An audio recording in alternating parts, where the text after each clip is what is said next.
Qué alegría saludarlos en esta hora. Estamos listos para hacer nuestro resumen de la lección de escuela sabática.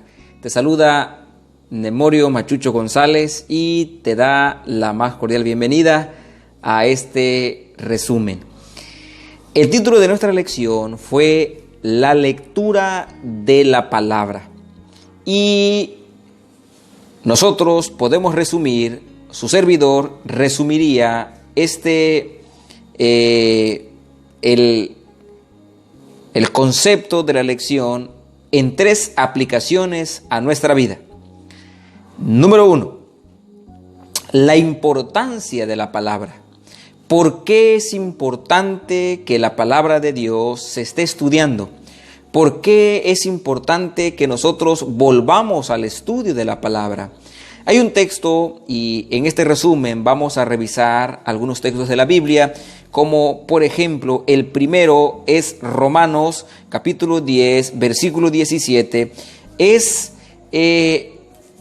¿Por qué es importante la Biblia? Romanos capítulo 10 nos presenta un texto que usted probablemente ha escuchado, ha leído probablemente en alguna ocasión y dice así: así que la fe es por el oír y el oír por la palabra de Dios.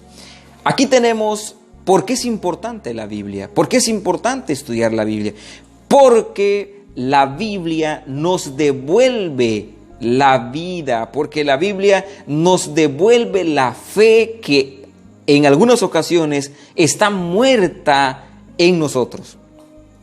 Porque la Biblia nos recuerda que Dios sigue al pendiente de nuestra vida, aunque pasamos por problemas, aunque pasamos por dificultades, la Biblia nos recuerda que Jesús está con nosotros.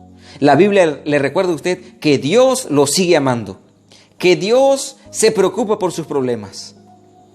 El día de hoy visitaba a una hermana que está pasando problemas muy difíciles, demasiado difíciles.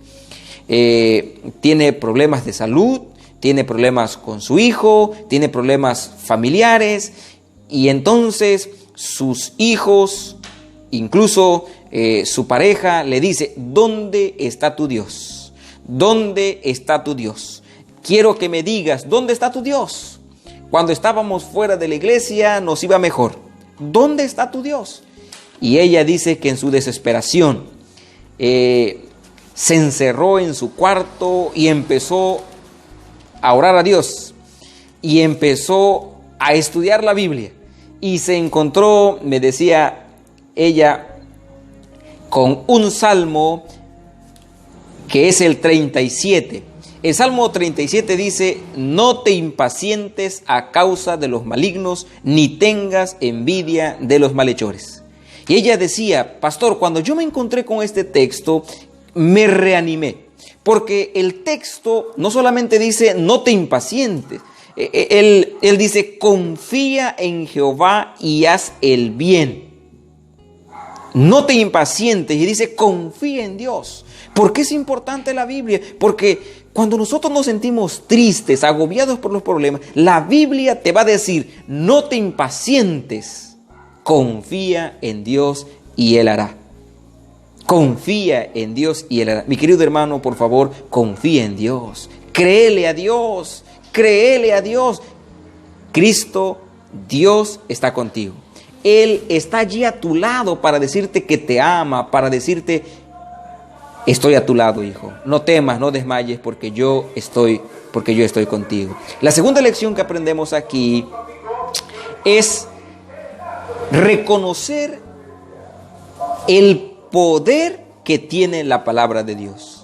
La segunda aplicación que nosotros aprendemos aquí es reconocer el poder que tiene la palabra de Dios. ¿Qué poder tiene la palabra de Dios? Cuando nosotros vemos Nehemías capítulo 8, versículo 8 al 9, encontramos que el pueblo, después que escucha la palabra de Dios, después que se le explica la palabra de Dios, dice la Escritura que el pueblo se pone a llorar, reconoce sus pecados, reconoce sus errores, reconoce que había actuado mal, Mis amados hermanos, es que la Biblia tiene poder para transformar vidas. Es que la palabra de Dios tiene poder para cambiar, para transformar nuestra vida.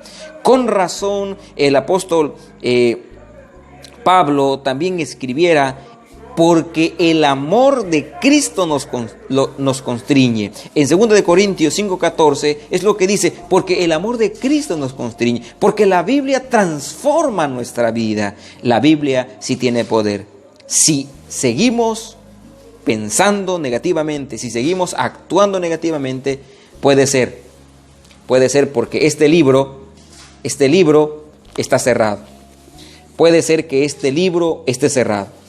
Ábrelo y descubre el poder que tiene la palabra de Dios. La palabra de Dios, de acuerdo a 2 Timoteo capítulo 3, versículo 16, dice así la palabra del Señor: porque toda la Escritura es inspirada por Dios y es útil para enseñar,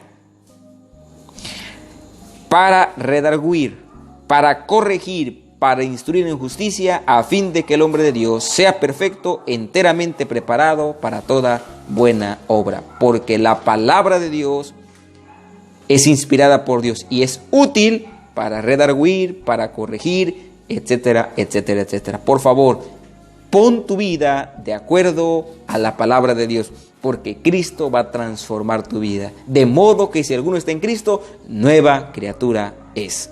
Y la aplicación final que encontramos en esta lección es regocijarnos por el amor de Dios. Tú y yo debiéramos regocijarnos porque Dios nos ama. Cuando el pueblo se pone a llorar por sus pecados, porque se da cuenta que en verdad han fallado, que en verdad ellos son los que están mal, Esdras y los levitas le dicen: ya no lloren. No lloren, por favor, no lloren, porque el gozo de Jehová es vuestra fuerza. Es decir, que Dios está más dispuesto a perdonar sus pecados que a condenarlos. Dios está más dispuesto a perdonar sus pecados que a condenarlos. Por favor, disfrutemos el amor de Dios, disfrutemos el perdón de Dios. Créale a Jesús, créale a Dios. Con razón la Biblia en Miqueas 7, 18 y 19 dice: que Dios como tú, que perdona y olvida el pecado del remanente. No retuvo para siempre su enojo, porque se deleita en perdonar. ¿Cómo no regocijarnos si Cristo está listo para perdonar nuestros pecados? ¿Cómo no regocijarnos si Cristo te dice hoy: te amo, hijo, te amo, créeme que yo te amo, acepta mi perdón, confía en mí, porque yo estoy más dispuesto a perdonar tus pecados que a condenarte? Créele a Jesús. Nuestra lección de esta semana nos enseña estas 3 aplicaciones. Número 1, que la palabra de Dios es importante. Número 2, que reconozcamos el poder que tiene la palabra de Dios. Y por último, dijimos que debiéramos regocijarnos por el amor que Dios muestra para con nosotros, que aún siendo pecadores, Cristo murió por nosotros. Y nuestra conclusión final: por favor, estudia la palabra de Dios todos los días. Regocíjate en el estudio de la palabra. Invierte tiempo estudiando la palabra de Dios. Que mi Dios te bendiga. En esta hora es momento que hagamos nuestra oración. Nuestro Dios y nuestro Padre, te damos gracias por tus consejos. Ayúdanos para dedicar tiempo al estudio de tu palabra, para enseñarle también a nuestros hijos tu palabra, para que juntos nos esforcemos para estudiarla y así vivir lo que dice tu ley, y así que otros conozcan de tu grande amor y de tu gran misericordia. Concédenos tu gracia durante este día, en el nombre de Jesús. Amén. Que mi Dios te bendiga en esta hora y recuerda compartir con tus seres queridos, con tus amigos, este comentario de la lección de escuela sabática. Soy Nemorio Machucho González y te deseo un feliz día de preparación. Pásala como siempre. Genial. Que Dios te bendiga.